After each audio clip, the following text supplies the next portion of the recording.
Assalamualaikum warahmatullahi wabarakatuh.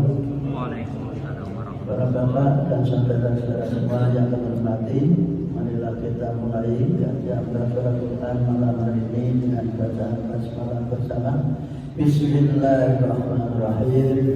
Innal hamdalillah wassalatu wassalamu ala Rasulillah Muhammadin ibn Abdillah wa ala alihi wa sahbihi wa mawala amma ba'du. Pertama dan utama adalah kita senantiasa bersyukur kepada Allah Ta'ala. Malam hari ini kita diringankan hati, pikiran, tenaga kita untuk hadir dalam upaya menggapai menerima hidayah, petunjuk, bimbingan atau panduan hidup dari Allah Subhanahu Wa Ta'ala kepada kita semua, khususnya orang-orang yang beriman. Semoga hidayah itu betul bisa kita dapatkan dan kita raih serta bisa kita amalkan dalam kehidupan sehari-hari. Amin. Salawat dan salam kepada Nabi besar Muhammad SAW yang telah memperangkatai pengamalan Quran, bahkan memotivasi kepada umatnya agar rajin membaca dan memahami Al-Quran dengan ucapannya, khairukum man ta'allama al-Quran wa 'allamahu. Sebaik-baik kalian yaitu orang yang mau belajar Al-Quran dan mau mengajarkannya. Yang kedua, Nabi pun bersabda, man qara'a harfan min kitabillah falahu bihi hasanatun wal hasanatu bi amsali amsaliyah. Siapapun yang membaca Quran, setiap satu huruf mendapatkan satu kebaikan, dan setiap kebaikan yang diamalkan oleh umat Muhammad itu dilipatkan 10 kali, sebagaimana disebutkan dalam surat Al-An'am ayat 160. Walladzina man jaa'a bil hasanati falahu asri amsalha. Siapapun yang melakukan kebaikan mendapat 10 kebaikan. Itulah hebatnya umat Muhammad, setiap berbuat baik dilipatkan 10 kebaikan. Maka marilah kita fastabiqul khairat, berlomba-lomba untuk berbuat baik kepada siapapun, tidak pandang bulu, tetangga atau saudara atau teman atau beragama apapun. Umat Islam selalu menampilkan sikap yang toleran, sekali sikap yang toleran.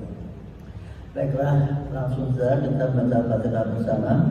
A'udzu billahi minasy syaithanir rajim. Bismillahirrahmanirrahim. Alhamdulillahi rabbil alamin. Ar-Rahmanir-Rahim. Maliki yaumiddin. Iyyaka na'budu wa iyyaka nasta'in. Ihdinas siratal mustaqim. Siratal ladzina an'amta 'alaihim ghairil maghdubi 'alaihim waladdallin. Amin. Ya ayyuhalladzina amanu la tattakhidhu aba'akum wa ikhwanakum awliya in istahabbul kufra 'alal iman wa man yatawallahum minkum fa ulaika humuz zalimun. Ya ayyuhalladzina amanu la tattakhidhu aba'akum wa ikhwanakum awliya in istahabbul kufra 'alal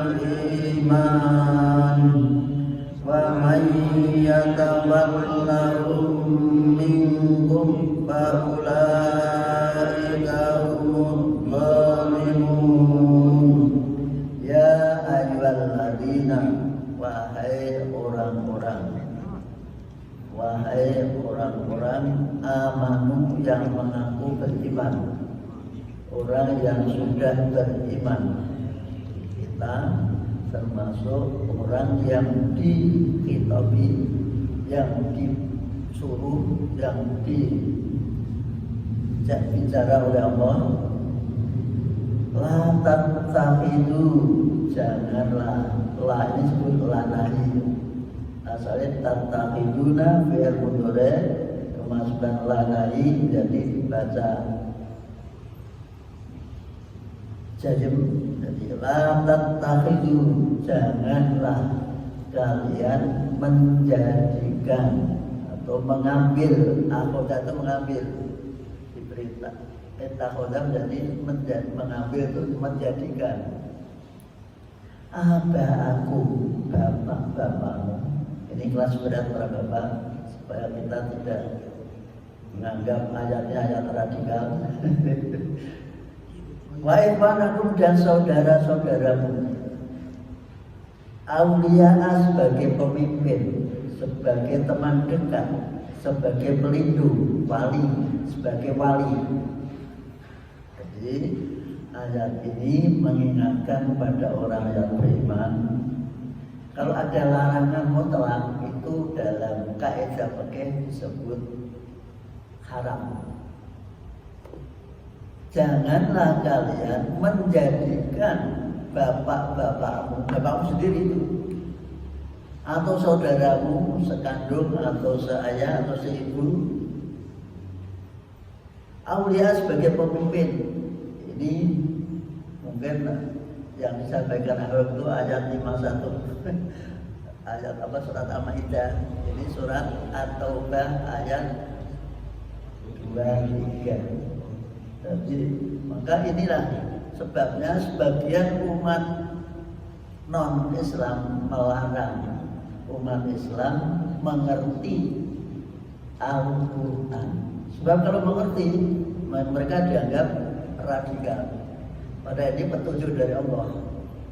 Jadi haram kita memilih pemimpin yang cenderung ini istahabu, bapaknya sendiri atau saudara sendiri ini istahabu, dengan syarat jika bapak atau saudara itu lebih mencintai al-kufra kufur, lal imani mengalahkan iman. Kalau cenderung orang itu jelas-jelas kufur, atau dengan kata lain lebih rangkulan kepada kafir daripada sesama muslim, maka kita dilarang mengambil.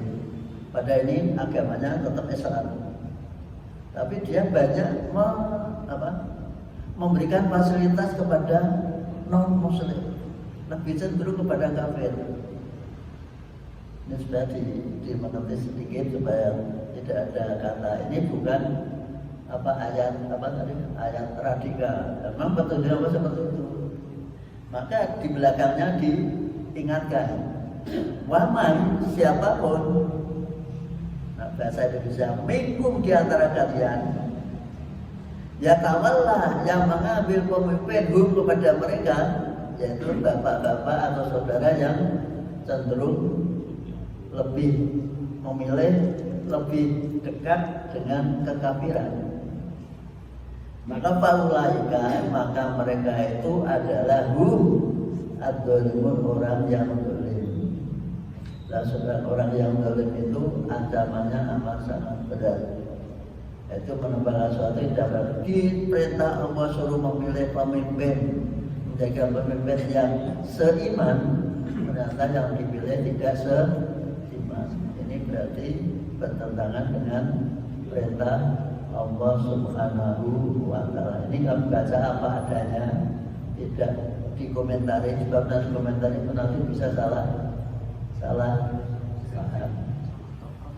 Terjemah saklek, letterlek, atau apa namanya sekarang itu istilahnya Pak? Apa adanya, atau textbook, tekstual, tidak tidak kontekstual, tapi tekstual, apa adanya, yaitu orang yang beriman dilarang menjadikan pemimpin, mengambil pemimpin orang kafir sekalipun yang nyaloni bapak EDW. Kan Nabi sendiri kan bapak atau saudaranya pamannya yang kafir, Abu Lahab, Abu Jahal dan lain sebagainya. Maka prinsip Islam, sebab tidak mungkin orang yang cenderung kafir mikirkan Islam. Nah kita itu hidup tuh diharapkan untuk berjuang menegakkan agama Islam dengan kata lain fisabilillah. Nah disinilah hartanya, manfaatnya ngaji seperti ini. Tapi nak hati-hati, kita tidak bisa mengabaikan. Kalau mengabaikan kita berarti tidak percaya kepada kitab Allah. Kalau tidak percaya kepada kitab Allah berarti masuk golongan kafir. Itulah ngaji. Maka dari itu kalau tidak percaya, nanti dengan percaya mau guru bisa melakoni. Jadi mau harus melakoni, mulai bisa melakoni kapan? Itu tergantung diri kita sendiri. Kami tidak menekankan atau menganjurkan, tapi saya baca apa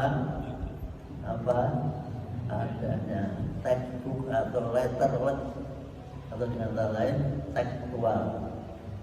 Semoga kita bisa menerima petunjuk dari Allah. Karena orang yang tidak mau menerima hukum Allah, ada dalam surat Al-Maidah dulu, 1 dolim, 2 kafir, 3 fasik. Maka kalau tidak hati-hati kita sendiri bisa juga masuk dalam kategori fasik, juga bisa masuk dalam kategori dolim. Yang paling parah bisa juga dikategorikan kafir karena tidak percaya kepada kitab-kitab Allah. Dan rukun iman itu ada 6. 1 percaya kepada Allah, percaya kepada malaikat, percaya kepada kitab Allah, kepada Rasul, hari akhir, dan akhirnya takdir. Tidak percaya pada satu saja, rukun iman kita menjadi rusak. Satu saja tidak percaya pada kitab Allah, Quran termasuk kitab Allah. Tidak percaya kita menjadi iman kita menjadi rusak. Inilah manfaatnya kita ngaji. Maka Quran itu diturunkan sebagai petunjuk orang-orang yang takwa, hudal lil muttaqin. Sedangkan kita sudah membentuk diri menjadi orang yang muttaqin sebulan penuh pada bulan Ramadan. Kan Allah pun tak takut. Nah sekarang buktinya apa? Nah kalau orang belum ngaji Quran berarti mengaku takwa itu menjadi tanda tanya. Takwa tenan orang ngaji Quran orang gelem berarti apa? Berarti hanya takwa tidak takwa tenan. Apa? Nggak asli. Ini kalau dilihat ini lebih berat lagi ayat ke-24. Lebih berat lagi. Nah itulah. Tapi seberat apapun itu perintah Allah, petunjuk Allah harus kita pegangi, kita laksanakan sesuai dengan kemampuan. Maka ada ayat yang lain dalam surat Al-Ankabut yang berbunyi fattaqullaha mastata'tum. Takwalah kalian kepada Allah sesuai dengan kemampuan, sesuai dengan kemampuan. Qul in kana aba'ukum wa abna'ukum wa ikhwanukum wa azwajukum wa ashiratukum. Nah, kuat penting.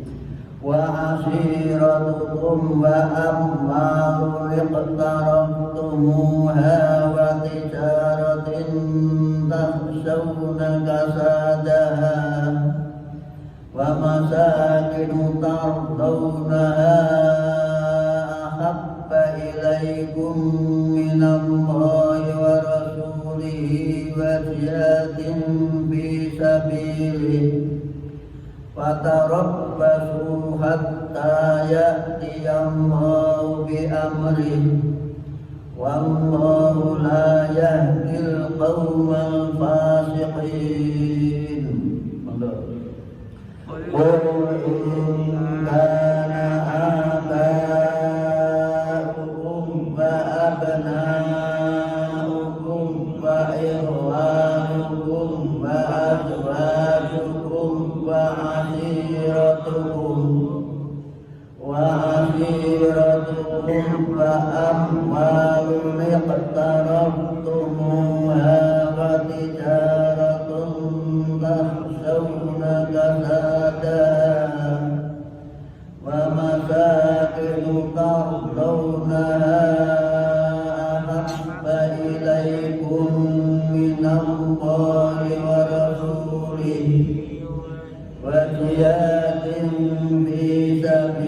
fihi fatarabbasu hatta ya'tiyallahu wallahu la yahdil qaumal fasiqin. Sekali lagi kul, katakanlah Muhammad, dikatakan pada siapa? Para sahabatnya sunnah dan para kaumnya pada umumnya. Karena ayat ini ayat Madaniyah, berarti kepada para sahabat yang ada di Madinah, khususnya yang beragama Islam. Ingkana, jika benar-benar aba'ukum, bapak-bapakmu, bapak bisa juga sampai mbahmu, bapakmu, wa abna'ukum, dan anak-anakmu, bisa juga sampai anak cucumu, wa ikhwanukum, dan saudara-saudaramu, sampai bisa kakak, bisa adik, bisa saudara sepupu, dan lain sebagainya. Wa azwajukum, dan istri atau suamimu. Ini istri-istrimu. Jangan kok istri-istrimu. Sebab ada orang yang istrinya lebih dari satu. Nanti terus maka dan istri-istrimu. Sing ora satu ya aja mari, sing ora satu. Memang diperbolehkan, tapi tidak wajib. Tidak wajib. Dalam kondisi perang, banyak laki-laki yang meninggal, itulah dengan punya kesempatan untuk lebih dari satu kesempatan, tapi tidak harus digunakan.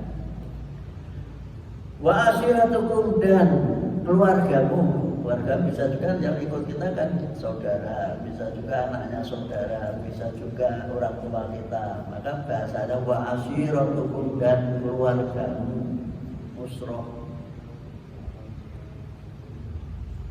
Wa ammalun, dan beberapa harta. Asalnya wa ammalun karena dibaca terus tanwinnya hilang, diganti dengan nun kecil. Wa ammalune iqtaraftuha, dan harta-harta iqtaraftuha yang telah kau usahakan. Ai iktasabuha, yang telah kau usahakan. Harta itu masih diusahakan, tidak ada harta datang sendiri. Ya Pak Mayu ya, harta itu harus diusahakan, dicari, dikumpulkan. Maka yang kamu kumpulkan boleh, yang kamu usahakan boleh. Wa tijaratun, dan niaga itu apa? Dagangan. Taksawna, yang kau khawatirkan, kau takutkan kasadaha, ruginya. Apalagi kalau harga naik turun, orang dagang mesti ketar kalau ketir. Pas itu sebelum medun, padahal polaannya tinggi, tidak dijual nanti jadi barang terus. Itulah maka orang dagang itu merupakan menurut Nabi pintu rezeki itu 80% lewat dagang. Nah, kepengen jadi mau lebih, jadi mau pedagang. Itu menurut Islam seperti itu. Tapi dagang itu berat. Walaupun berat, kalau jujur akan dikirim bersama para nabi. Orang yang jujur dagang itu besok kumpulnya dengan para nabi. Maka semua yang berat itu nilainya ya bagus. Wa masakinu, dan rumahmu, dari kata sakinah, tempat untuk tenang. Rumah itu berarti tempat untuk tenang. Maskana, berarti jamaknya masakin. Tardauna, yang kau cintai. Setiap orang makin cinta kepada kau sukai, kau suka pada rumahnya. Pergi kemana, nginep-nginep hotel, boleh di rumah itu senajan rumah elek. Maka dikatakan yang kau sukai. Tidak ada satupun orang yang tidak suka terhadap rumahnya. Pergi kemana saja, akhirnya juga pulang ke rumahnya. Yang rumah itu yang paling disukai bagi dirinya sendiri. Ahabba, jadi khobare kanan, lebih kamu cintai ilaimu bagimu minawai daripada Allah. Dan ini perlu disadari bahwa semua yang ada Bapak itu juga yang menunjukkan Allah. Kita jadi anak itu jadi anak Bapak karena Allah yang menentukan. Tidak kita minta Bapak saya nanti Pak Wahyu juga, tapi yang menentukan adalah Allah. Itu juga anak, semuanya anak namanya Rifan atau Dedi, itu yang menentukan bukan kita, tapi yang menentukan Allah. Ini yang harus dibahas. Maka cinta kita kepada 8 mazhab ini tidak boleh melebihi cinta kita kepada Allah Subhanahu wa Ta'ala. Kita dalam posisi saudara, dalam posisi suami, dalam posisi istri, dalam posisi apapun, itu semua yang memberikan, yang mengatur adalah Allah Subhanahu wa Ta'ala. Maka kalau posisi pasangan kita atau anak kita mengajak melanggar aturan Allah, kita harus mendahulukan perintahnya Allah Subhanahu wa Ta'ala. Banyak sekali yang terjadi, bahkan Nabi Nuh itu kurang apa nih? Nabi Nuh anaknya bagaimana? Tidak mengikuti ajaran orang tuanya. Nabi Ibrahim kurang apa nih? Panen jadi produsen Tuhan. Sehingga Tuhan uang pirang itu ternyata saya gawe panen di panen Ibrahim. Tapi Ibrahim apa lebihnya tidak hanya tetap dihormati sebagai orang tuanya, tapi tidak boleh melanggar ikut-ikut. Wah, uang bapakku ya harus kami dukung. Itu bapakku, walaupun itu produksi atau produsen Tuhan, tetap harus diingatkan. Diingatkan tidak mau ya sudah. Nah, orang Jakarta makan apa? Lulu, kue itu apa? Kue itu kalau orang Kudus namanya kaos kaki. Lulu, kue lah. Itulah sekali lagi cinta kita kepada semua 8 macam tadi, ayah, anak, saudara, istri atau suami, keluarga, harta, dagangan, dan rumah, tidak boleh melebihi cinta kita kepada Allah SWT. Sebab semuanya itu bisa juga hilang. Bapak hilang, anak juga bisa hilang. Tapi kalau Allah hilang enggak? Ya, semuanya yang ada pada kita semuanya dari Allah Subhanahu wa Ta'ala. Sekalipun demikian, kita boleh mencintai mereka, tapi tidak boleh berlebihan melebihi dari cinta kita kepada Allah SWT. Karena itu naluri berapa? Pembawaan. Jadi manusia pasti cinta istri, pasti cinta harta, pasti cinta. Namun sekali lagi cinta kita kepada semuanya itu tidak boleh melebihi cinta kita kepada Allah Subhanahu wa Ta'ala. Wa rasuli, itu juga melebihi cinta kita pada Rasul. Kalau Rasul perintah gitu, ya laksanakan apa adanya. Rasa di rekayasa. Sebab kelas kita itu bukan kelas Rasul. Nah itu kadang-kadang protes. Nah itu siapa? Bilal. Tiba-tiba setiap habis wudu mesti sholat 2 rakaat. Yang kali wis saya merasa berperang mengatakan itu. Tapi ini Nabi memberi fasilitas kepada orang yang supaya rumah tangganya menjadi damai dan aman. Ini contoh saja. Jadi melihat kondisinya, diberi fasilitas atau diberi prioritas atau diberi izin atau tidak, itu tergantung pimpinan perang.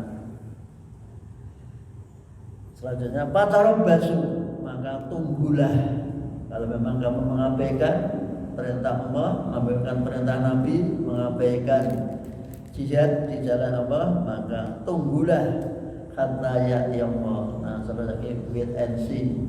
Tunggulah tanggal mainnya. Kata dia Wabi Amri, sehingga Allah memutuskan, datang memutuskan perkaranya.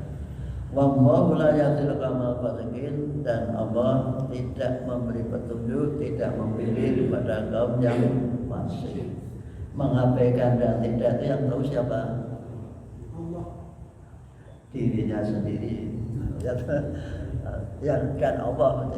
Kita mengabaikan atau tidak itu yang tahu sisi Allah, yang kedua dirinya sendiri. Maka selalu dikatakan amanu, wahai orang yang beriman, orang yang beriman.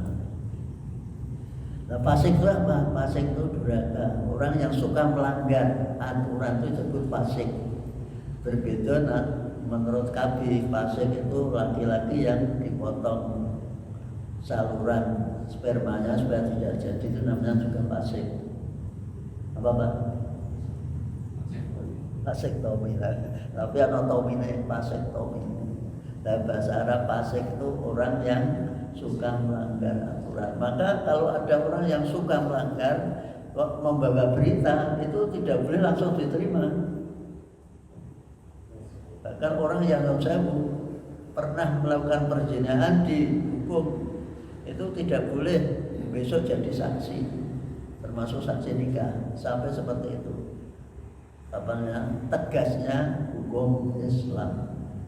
Itu sekali lagi Al-Quran itu diturunkan untuk pedoman kita di dalam mengharungi kehidupan kita, sehingga kita punya pegangan hidup. Laqad nasarakumullahu fi mawatina katsiratin wa yawma Hunain idh a'jabatkum kasratukum falam tughni ankum syai'an wa dhaqat 'alaikumul ardu bima rahabat thumma wallaytum mudbirin. Laqad nasarakumullahu fi mawatina katsiratin wa yawma Hunain idh a'jabatkum kasratukum falam tughni ankum syai'an wa dhaqat 'alaikumul ardu bima rahabat thumma wallaytum mudbirin. Laqad nasarakumullah, demi sungguh-sungguh Allah telah menolong kalian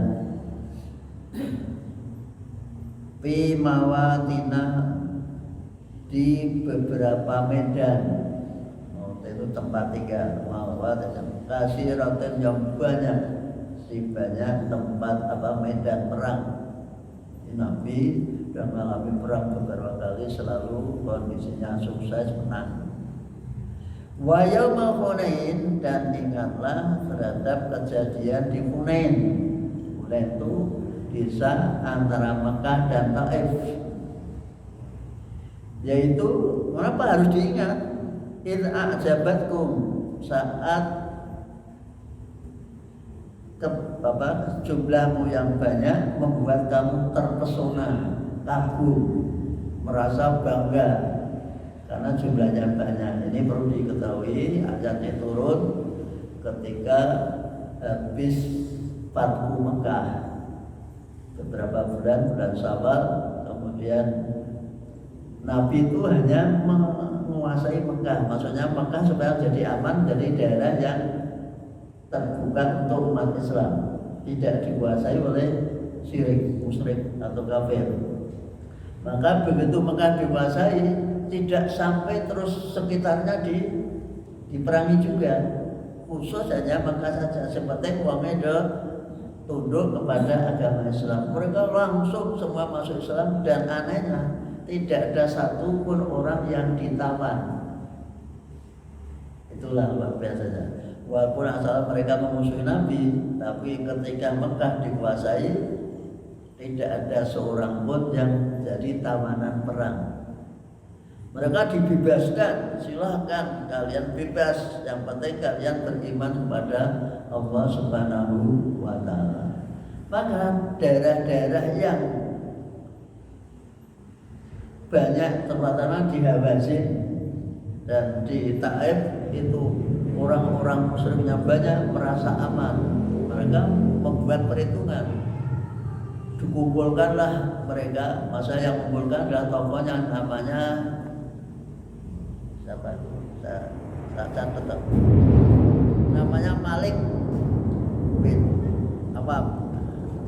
Nah, itu karena dia masih muda 30 tahun, orang bangga berarti ya mungkin seperti Mas Dadi itu bangga berarti dan orang kaya.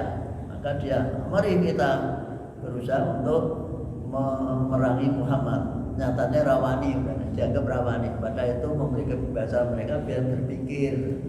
Orang rasa diserang tapi biar mereka berpikir. Nah seperti orang Mekah orang hebat-hebat saja tunduk taat dan mereka mengikuti Nabi Muhammad, mereka malah tidak. Itu ada dua daerah mereka mengumpulkan ajak perang, ayo tanding Muhammad paling nanti kalah mereka. Dan dalam perang itu siasatnya dia karena merasa besar, semua dibawa, apa yang dimiliki istrinya, anaknya, hartanya, hewan-hewan dibawa semua. Padahal saudara kampungnya, jangan itu nanti malah memberatkan. Enggak, mereka biar melihat bahwa kami itu masih hebat, punya anak banyak, punya istri banyak, punya hewan banyak. Nah, mata-matanya nanti mesti namanya pemerintah mesti punya mata-mata. Nah, kalau negara ada bin itu adalah wajar. Itu sejak nama Nabi sudah ada. Kalau Nabi menginformasikan bahwa mereka sudah siap keluar dari rumah untuk menyerang Nabi Muhammad yang masih berada di Mekah. Nabi pada waktu jumlahnya 12.000 sahabat Ansor dan kemudian ditambah wong-wong sing do tunduk taat tadi melu itu apa? Ikut jadi memerangi Hawazin tadi. Nah, terjadilah di suatu desa namanya Hunain. Ternyata hampir saja Nabi kalah karena salah siasat, yaitu mereka malam-malam sudah membuat gerilya di tempat jalan yang kira-kira dilewati oleh pasukan Muhammad, maka mereka menyerbu dengan mendadak sehingga orang-orang yang ora tahu perang, wong Mekah sing lagi mlebu Islam ikut perang itu panik. Karena panik mesti melarikan diri. Karena melarikan diri semua pasukan menjadi kocar kacir. Tahu kocar kacir?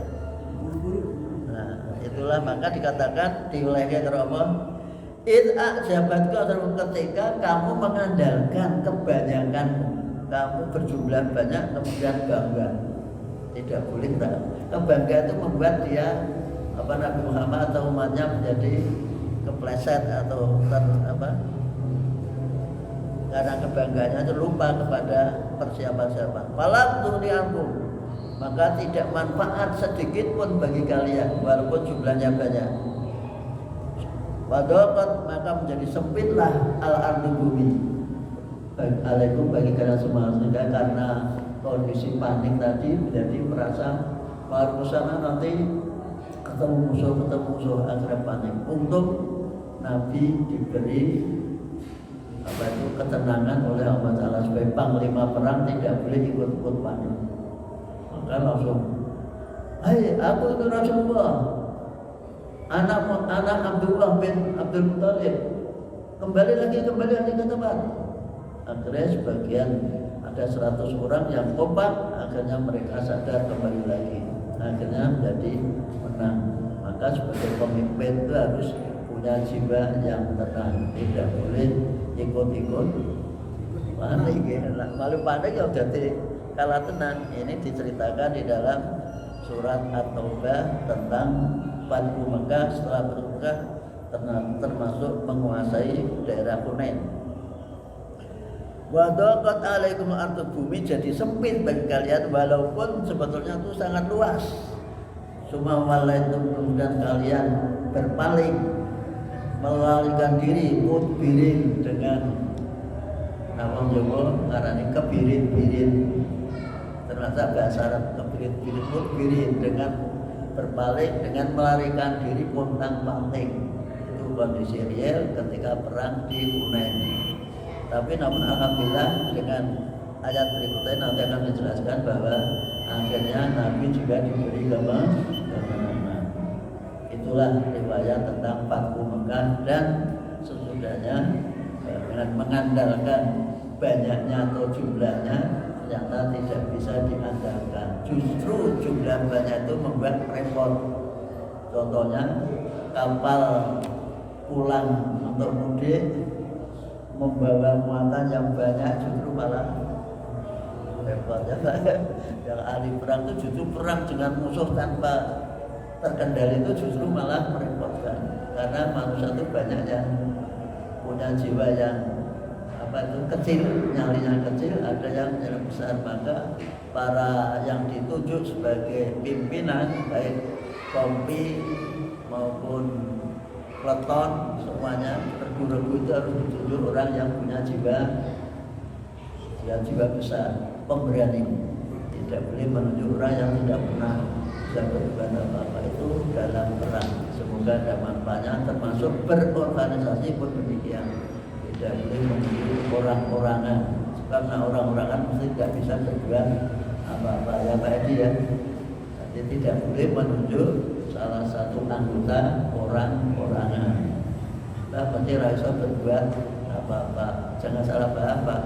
Apa maksudnya orang-orangan itu apa Pak? Yang di sawah dipasang itu kan tidak berbuat apa-apa. Terima kasih, semoga ada manfaatnya. Kita akan bersama dengan baca alhamdulillah. Alhamdulillah.